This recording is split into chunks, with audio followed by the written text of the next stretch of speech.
তুমি কাগজপত্রের কথা কি যেন বলছিলে? হ্যাঁ, ওই দুলোভাই বকুলের আমেরিকায় যাওয়ার ব্যাপারে যে সমস্ত কাগজপত্র পাঠাইছে, আমি ওই কাগজপত্রগুলো নিয়ে দু একজন বিশেষজ্ঞের সাথে মিটিং করলাম।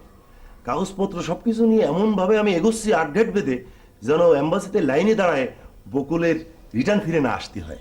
ঘটনা হইতেছে আমগো মিয়া ভাইয়ের একটা ফেয়ারওয়েলের ব্যবস্থা হয়েছে, বুঝছো? ফেয়ারওয়েল? তারা ভাই, আপনি কি ক্লাব থেকে চলে যাচ্ছেন নাকি? দূর হবে, তুমি আবার এইগুলো কি কও? আরে কি জানি শব্দটা, ওই তুই আবার ইংরেজি কই বলছিস কে? ও বুঝলা না, আরে গুণীজন সংবর্ধনা দিমু। আচ্ছা, তুই আমাকে বিদায় করতে ওকালতি করছিস কেন? বারে আমি কোথায় ওকালতি করলাম? বরং তোমার কিছু লাগবে? কি হলো, কথা শেষ কর। যে কথার কোনো শুরুই নেই তার আবার শেষ কি? জামা খুলে দেখ, এখনো ঘা দগদগ করছে। ঘা তো পিঠে দগদগ করছে না রে বোন, বুকের মধ্যে যে ঘা হয়ে গেছে তার খোঁজ কি তোরা পাচ্ছিস? কি ভাবছিস? আবার মারামারি করার বুদ্ধি আছিস, তাই না? দেখো, ভালো লাগা যেন আবার কবিতা থেকে কবি পর্যন্ত না চলে যায়।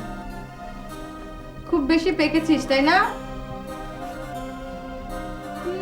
আজকাল নাকি কবিদের আস্তানাও যাওয়া হয়। বিবিসি হয়ে যাচ্ছিস মনে হয়।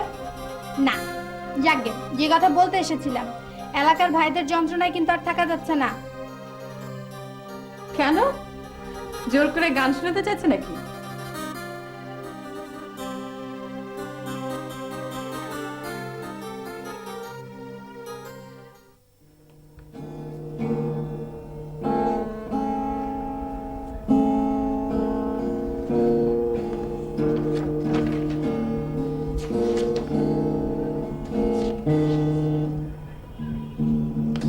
কবির, পলাশ,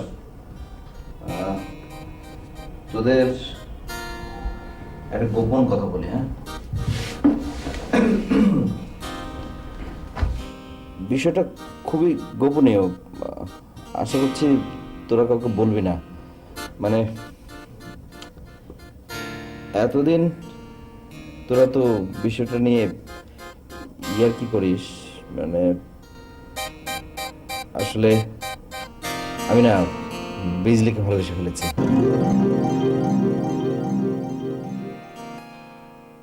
আর মনে হয় বিজলিও আমার প্রতি দুর্বল হয়ে পড়েছে।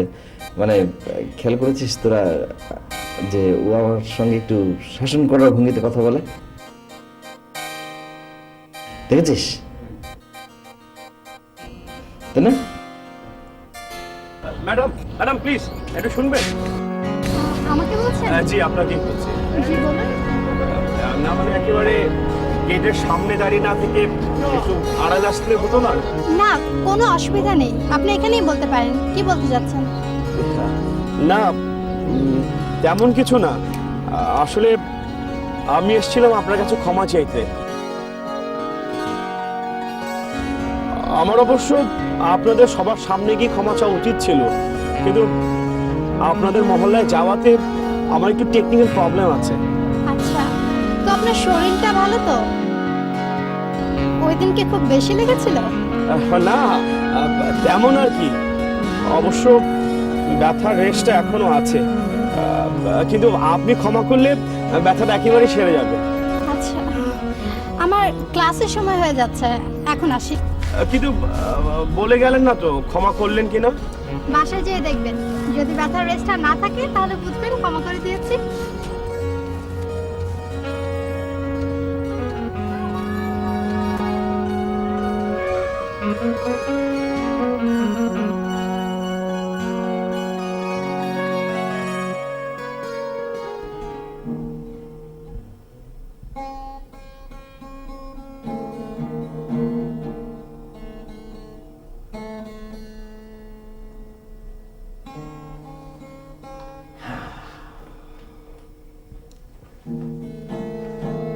দেখ, তোর তো ধারণা কবিতা লিখতে রাত জাগতে হয়, বিড়ি ফুঁকতে হয়, দুঃখ দুঃখ ভাব তৈরি করতে হয়। সুস্থ সুন্দর জীবনযাপন করেও যে কবিতা লেখা যায় তা আজ আমি প্রমাণ করে দিলাম। কি রে, তুই কি কবিতা লিখতে শুরু করলি নাকি? শুরু করেছি মানে শেষ করে ফেললাম এই মাত্র। আয় শোনাই, দেখ কেমন লাগে। আমি ভালোবাসি তোমাকে, তাই ভালোবাসি স্বদেশ। তোমার হাসি আমার আনন্দের উৎস, তাই তো আমি ভালোবাসি মাঠ ভরা সোনালী ধান ক্ষেত। কেমন লাগছে? কে নাকি বলেছিল এ দেশে কাকের চাইতে কবি সংখ্যা বেশি। কথাটা বিশ্বাস করতে হচ্ছে। মুখ সামলে কথা বলবি পলাশ, একদম মুখ সামলে কথা বলবি। যা বুঝিস না তা নিয়ে কথা বলবি না। তুই জানিস একজন কবির হৃদয়ে একটা শব্দ তৈরি হতে, জন্ম নিতে কতটুকু যন্ত্রণার সৃষ্টি হয়? কি বলিস কবির? অবশ্যই অবশ্যই অবশ্যই, তোর এই মূল্যায়নের জন্য আমি খুবই খুশি হয়েছি। কিন্তু হঠাৎ করে তোর এরকম মানে কবি মন জাগ্রত হওয়ার কারণটা কি? একটা সুস্থ যন্ত্রণা, অনুভূতি একটা কবিতার জন্ম দেয়, তাই না? তা আমার কবিতাটা তোদের কেমন লাগলো সেটা কিন্তু তোরা এখনো বললি না। তোর কবিতা যাই হোক, তোর উদ্দেশ্যটা সফল হবে সেটা কিন্তু আমি নিশ্চিত। আরে কবি, তোর সত্যিই পাইতে আছো? ভালো আছো? জি জি, আসসালামু আলাইকুম তারা ভাই। ওয়ালাইকুম সালাম। তুমি ভালো আছো? তুমি ভালো আছো? তুমি ভালো আছো না? ওই খাম্মার মতো খাড়ে রইছিস কে হালায়? কাটকিনি দে। কিসের কাট তারা ভাই? আরে আমি কাল লগে কথা কইতেছি। তোমার আমি গত সপ্তাহে কি কাম দিয়া গেছি? হালায় তো দেখি পুরো ডুবাইবো। ও হ্যাঁ, মনে পড়ছে মনে পড়ছে ভাই। কি মনে পড়ছে? না ওই যে আপনার সংবর্ধনা অনুষ্ঠান। মিয়া ভাইয়ের না, গুণীজন সংবর্ধনা। ওই বেটা, কবি যেটা কয় ওইটা ঠিক। তুই অর্থে বেশি ভাষা বুঝোস নাকি? তো কবি জি, চোথাটা এখন দিয়ে দাও। কিসের চোথা তারা ভাই? আমি তো বুঝতে পারছি না। আসলে তারা ভাই, আমি না এই সপ্তাহটা অনেক বেশি ব্যস্ত ছিলাম, তাই আসলে ঠিক লিখতে পারিনি। কয় কি? কবি তো আমাকে পুরো ডুবাইবো দেখতেছি। সামনের শুক্রবার দিন সন্ধ্যার পরে ফাংশন, আর তুমি এখনো তুমি টাইম নাই, শেষ করার পারো নাই। আমরা কই যাই? না ভাই, আপনাদের কোথাও যেতে হবে না ভাই। আসলে আমি পেয়ে গেছি। শোনেন ভাই, আমাদের এখানে নতুন একজন কবি পাওয়া গেছে। আপনি কোনো চিন্তা করবেন না, আপনার মানপত্র আপনি নিশ্চিত আগামীকালে পেয়ে যাবেন। আমি তো কিছুই বুঝবার পারতেছি না মিয়া ভাই। আমিও তো না। না না, আপনাদের কারো কিচ্ছু বুঝতে হবে না। তারা ভাই শোনেন, আপনি এখন চলে যাবেন। আগামীকালকে সকালবেলা এখানে আসবেন। আমাদের উদীয়মান কবি বকুল আপনাকে একটা মানপত্র লিখে দেবে, যেটা আপনার ভাষা চলতে। ঠিক আছে, তুমি যখন কইতাছো কি জানি কয় উদীয়মান, মনে কইতাছো ভালোই হইব। বকুল মিয়া আছিলা পিলা কইলা কবি, শুরু করে দাও। আর শুনো, ভাষাটা একটু শুদ্ধ করে দিও কিন্তু, হ্যাঁ? পালা করে। আরে ভাষার কথা চিন্তা করতেছে তারা ভাই, আপনার জন্য লিখবে, বুঝেন না আপনি? শোনেন, ভাষাটা হচ্ছে এরকম হবে যে আমি তোমাকে ভালোবাসি, তাই ভালোবাসি স্বদেশ। হ্যাঁ আব্বে, তাহলে ফাটাফাটি হয়েছিল। বাস ইনাফ কিয়া ভাই। মিয়া তুমি লেখা যাও। বকুল মিয়া, তাহলে একটু জলদি করে লেখো। হ্যাঁ হ্যাঁ, জি ভাই, সালাম আলাইকুম। ঠিক আছে হ্যাঁ, ঠিক আছে ভাই। হ্যাঁ, আমি তোমাকে ভালোবাসি, তাই ভালোবাসি স্বদেশ। তারা ভাইয়ের জন্য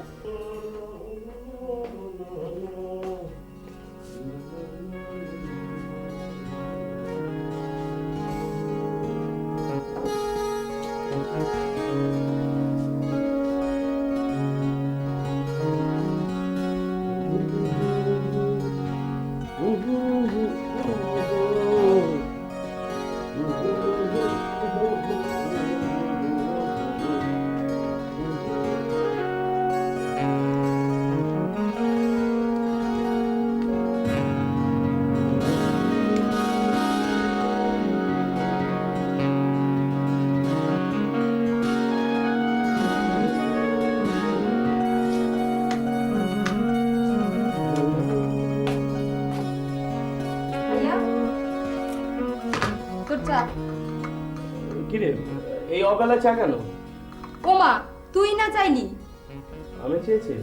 ও হ্যাঁ হ্যাঁ হ্যাঁ হ্যাঁ হ্যাঁ, হয়েছে কি, ওই নাস্তার পরে চাটা না ঠান্ডা হয়ে গেছিল। খুব ভালো হয়েছে, তুই চা এনেছিস। লক্ষ্মী বোন আমার, দে। Thank you very much. কিরে ভাইয়া, কাকে ফোন করছিস? কই, না না না না তো, এমনি।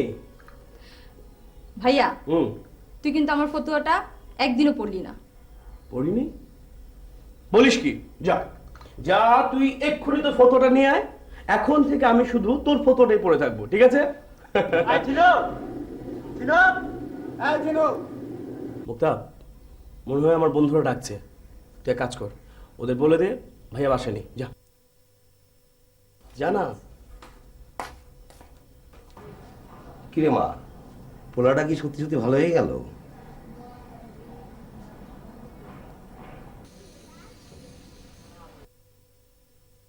ভাইয়া তো বাসায় নাই।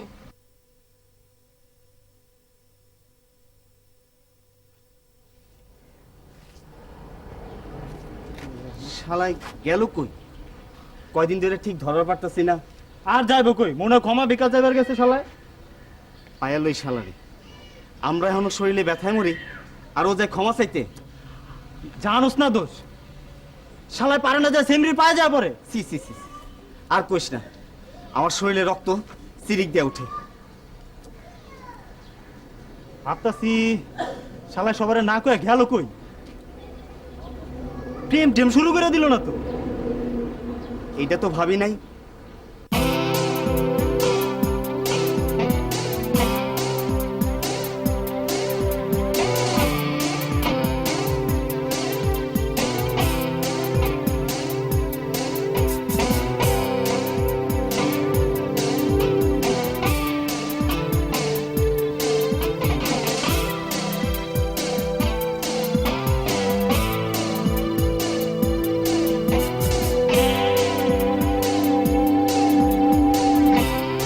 আসসালামু আলাইকুম, কেমন আছেন? কোথাও বেরোচ্ছেন বুঝি? জি, আপনি কেমন আছেন? জি, আপনাদের দোয়ায়। কিছু বলবেন? না, ঠিক বলবো না, মানে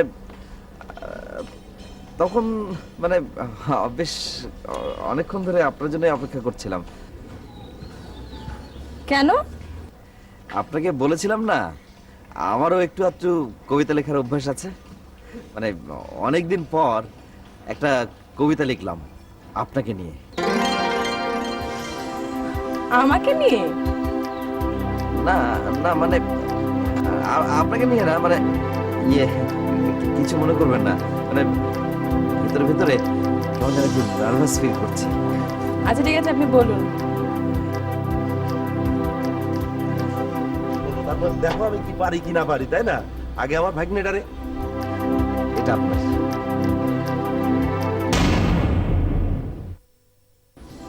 প্লিজ এখন এই রাস্তায় দয়া করে খুলবেন না, আমার লজ্জা লাগবে। আচ্ছা ঠিক আছে, খুলবো না, রেখে দিচ্ছি। আর কিছু? না না, পড়া হলে দেখা করবো, কেমন লাগলো জানাবেন। আচ্ছা এখন আসি।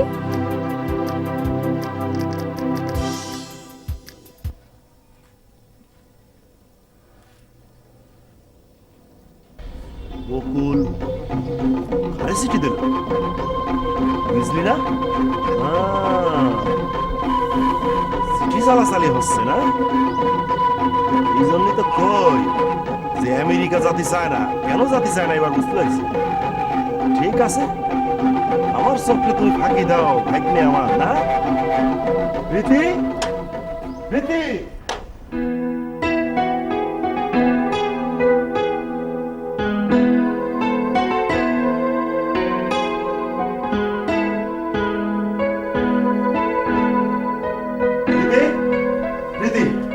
কই তাও সাহেব কই? যা ভাবেছিলাম একদম মিলে গেছে। তাই তো কই, আমেরিকার মতো দেশে যাওয়ার কথা শুনলেও তার অরুচি হয় কেন? কি হয়েছে মামা? গুরুতর কিছু? হওয়ার আর কি বাকি আছে? সর্বনাশের যতটুকু বাকি ছিল সব শেষ। আমার চোখে ফাঁকি দেবে? কই তাও সাহেব কই? দাদু তো ঘুমাচ্ছে, আর শরীরটাও বেশি ভালো না। কি হয়েছে আমাকে বলেন। তোরে বলা যাবে না, ওসব বলা যায়, তুই তো বড় হয়েছিস। কদিন থেকে আমার ওরা আচরণে সন্দেহ হচ্ছিল। কার আচরণ? বকুলের? হ্যাঁ, বকুলের। যেদিন ওই মেয়ে ঘটিত বিষয়ে মারামারি করলো সেদিন থেকে আমার সন্দেহ হচ্ছিল, আজ তাই সত্যে পরিণত হয়ে গেল। আহা মামা, কি হয়েছে বলেন তো। আজ আমি নিজের চোখে দেখলাম, সামনের ওই বাড়ির ওই মেয়েটা, কি জানো নাম, বিজলি না? হ্যাঁ, ওর সাথে লুকো লুকো কথা বলতিছে, আবার সিটি চালাচালিও চলতিছে। হ্যাঁ সি সি সি সি সি সি আমার মান সম্মান, হ্যাঁ বকুল তুই আবার ওই শয়তানটার জন্য কষ্ট করে রুমালি নাম লিখতেছিস? হুম, আমার মান সম্মান কিছু থাকবে না। কই তাই সাহেব কই? আজ একটা হেস্ত নেস্ত আমি করবো, আমার চোখ ফাঁকি দিচ্ছে। দুলু ভাই এবার ফোন করলে আমি কি উত্তর দেবা না? হ্যাঁ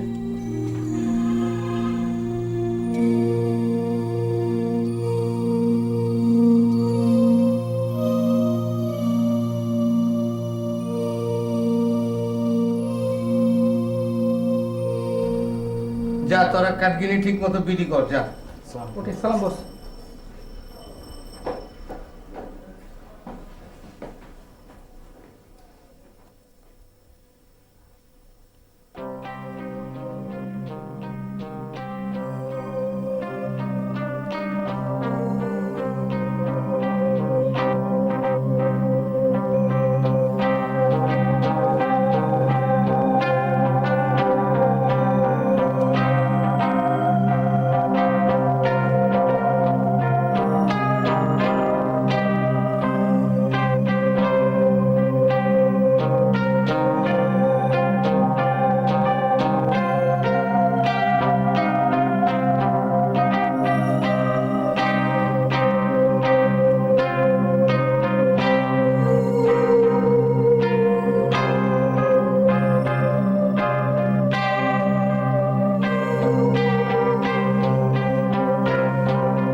রিজভি, আমি তো কোনো হিসাব পাইতেছি না, সব হলে গেছে মনে হইতেছে। শেষকালে ফাংশনটা যদি ঠিক মতো না হয়, মহল্লায় তো আমার মান ইজ্জত দিলে কিছু থাকবো না। আপনি কোনো চিন্তা করেন না মিয়া ভাই, এই সব কিছু সময় মতো ঠিক হয়ে যাইব। তুই হালা ওই একটাই কথাই শিখছস, যখনই কিছু কই সব কিছু ঠিক হয়ে যাইব। আমি তো ঠিকের কিছু দেখতেছি না, কাঠগিনি এখনো এখানে পড়ে রয়েছে, প্রচারের কোনো নাম গন্ধ নাই। নিজের সংবর্ধনার কাম যদি নিজেরই করতে হয়, তাহলে মাইনসে কি কইব? আপনি মাথাটা ঠান্ডা করে বসেন মিয়া ভাই, কখনো সময় আছে, এই প্রচারের সব ভার আমার উপর ছাইরা দেন, সব ঠিক হয়ে যাবে গো। আর মাইকও ঠিক করা আছে মিয়া ভাই, দরকার পড়লে আমি নিজেই মাইকিং করতে যাবো। আর ওই হালায় কই? হালায় ওই যে পলাশে, উইই তো আমার মাথার মধ্যে এই সংবর্ধনার কিরাটা ঢুকাইছে। হালায় পোলা পানের কথা শুই না কি লেখা যায় এগিনি করবার গেলাম। তারে তো কালচারাল অনুষ্ঠানের দায়িত্ব দেওয়া হয়েছে, আর শুনলাম প্র্যাকটিসও নাকি করতেছে। ওখানে প্র্যাকটিস করলে কামাইব। আর ওই বকুল মিয়া কই? আমার সংবর্ধনার যে মানপত্র ওইটা কি লিখতেছে, কি লিখতেছে কিছুই তো জানি না। তোমাকে পোলা পানের কথা শুই না কি লেখা যায় এগুলো করবার গেলাম। মিয়া ভাই, আপনি গুণীজন মানুষ, কইলাম তো আপনি কোনো টেনশন করেন না, সব ঠিক হয়ে যাবো গা। আবার ওই না তোর আমি, তুই যা হট হট।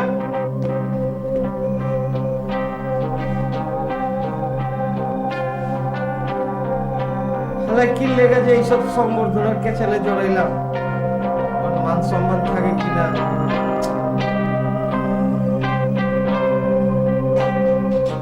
ভালোবাসা পেতে ভাই হতে